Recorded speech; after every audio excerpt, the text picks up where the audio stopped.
จับใจนะติก็ได้เป็นพูด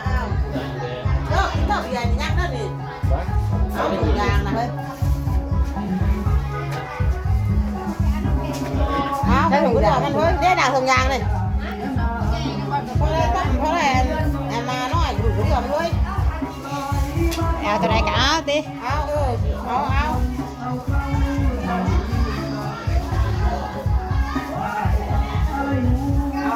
เด้อผู้กอง เอาเด้อ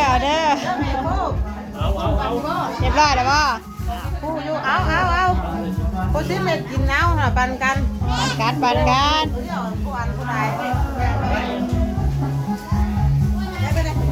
นี่พี่ดาพี่ถุงยาง จับใส่มาให้เพิ่นนั่นแหละ เฮ้ย ได้แล้วก็ออก นี่ได้เฮ้ยแต่ว่าเอาเนี่ยเลย มันกันว่าหังนี่เดี๋ยวตู้ มัน รถมันเดือดได้แล้ว ดูรถเรือดู รถมันน่าจะกระแทกทุกอย่างเอารถ ปันกัน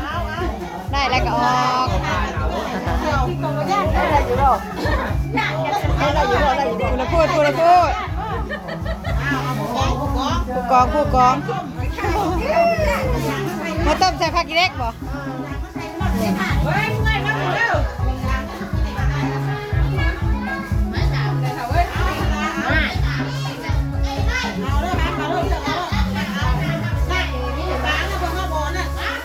ได้แล้วบ่ควรปั่นนะ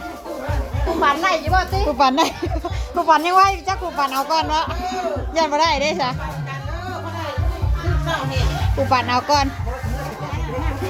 คุณจะลืมมันนะคุณนะ